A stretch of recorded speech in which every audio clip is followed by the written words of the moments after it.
हमारे साथ है नीति आयोग के मेंबर डॉक्टर वीके पॉल, जो बताएंगे कि कैसे इस अभियान को चलाया जाएगा। सर, अगर हम देखें, पूरी दुनिया की निगाह है कि भारत इसको किस तरीके से चलाना चाह रहा है। इसमें हमने इंफॉर्मेशन टेक्नोलॉजी की को बहुत प्राथमिकता दी है, क्योंकि आज के टाइम पे अच्छी तरह से काम करने के लिए एक आईटी का प्लेटफॉर्म होना बहुत ज़रूरी है। एक बड़ा प्लेटफॉर्म बनाया गया है, कोविन प्लेटफॉर्म कहते हैं।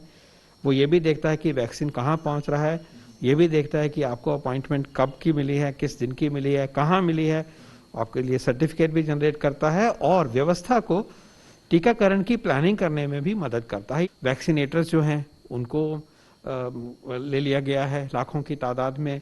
इसी प्रकार से हमारी जो कोल्ड चेन है, हमारे में बहुत स्ट्रांग कोल्ड चेन थी यूनिवर्सल इम्यूनाइजेशन प्रोग्राम की, लेकिन उसको पूरी तरह से आगे बढ़ा के आगे के लिए तैयार कर लिया गया है और उसमें पूरी क्वालिटी कंट्रोल है और एडिशनल जो भी ज़रूरतें रही हैं उसको पूरा किया गया है। सर, लोग ये जानना चाह रहे हैं कि जब वो साइट पे जाएंगे तो किस तरह से टीकाकरण होगा, कितने लोग होंगे जो टीकाकरण में शामिल होंगे, एक बार में कितने लोगों को दिया जाएगा?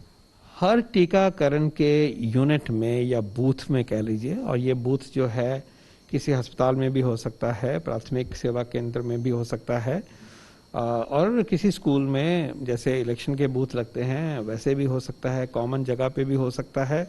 लेकिन एक टीम होगी, उस टीम में 5 लोग होंगे कम से कम जो टीका लगाएंगे, वो होंगे, ओवरऑल सब कुछ देखभाल करेंगे वो होंगे, कोई डेटा की एंट्री के लिए होगा, कोई मदद करने के लिए होगा, और कोई होंगे जो जनरल हेल्प करने के लिए लाइन बनाई है, एश्योर करना है, बातचीत करनी है।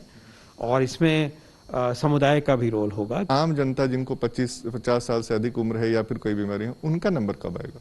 उनका नंबर जल्द ही आएगा, कुछ ही हफ्तों के अंदर आएगा। बहुत से ऐसे लोग हैं जिनके मन में भ्रम है वैक्सीन को लेकर कि ये बहुत प्रभावी नहीं होगा या फिर साइड इफेक्ट इसके होंगे, तरह तरह की बातें हो रही हैं, उसमें आप क्या कहना चाहेंगे? वो टीके जो हैं वो बिल्कुल सेफ हैं, सुरक्षित हैं और वो अपना असर दिखाते हैं, पूरी तरह से असर दिखाते हैं। कोई भी आपको डाउट नहीं होना चाहिए। ये सब सोच विचार के किया गया और सिस्टम को और वैज्ञानिक जो परिकाष्ठा है उससे मिलके किया गया है। और इस अनयूजुअल सिचुएशन में जब हम महामारी से लड़ रहे हैं, देर नहीं कर सकते और बहुत सारे लोगों को हमने कवर करना है, तो हमें खुशकिस्मती है कि हमारे पास 2 वैक्सीन हैं जो भारत के ही बने हुए हैं, जिनको हम आगे लेके जाएंगे। इन दोनों ही वैक्सीन से मामूली साइड इफेक्ट थोड़ा सा होता है, थोड़ी दर्द होती है, थोड़ी कोई मामूली सा बुखार हो सकता है। इसके अलावा कोई भी इफेक्ट नहीं है जो कि आपको वरी करे।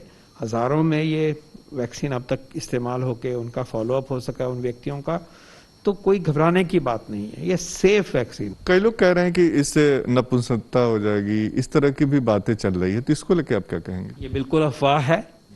इस साइड इफेक्ट का इस वैक्सीन से कोई भी लेना देना नहीं है। इनको भूल जाइए, ऐसी सोच ही नहीं आनी चाहिए। ये वैक्सीन बिल्कुल सेफ है, इनको हम सब अपनाएंगे। तो ये थे नीति आयोग के मेंबर डॉक्टर वीके पॉल, जिन्होंने कहा कि दोनों वैक्सीन पूरी तरीके से सुरक्षित है और इस महामारी को कंट्रोल करने में, नियंत्रित करने में कारगर है। इसलिए आप वैक्सीन जरूर लगाएं जब आपको दिया जाएगा।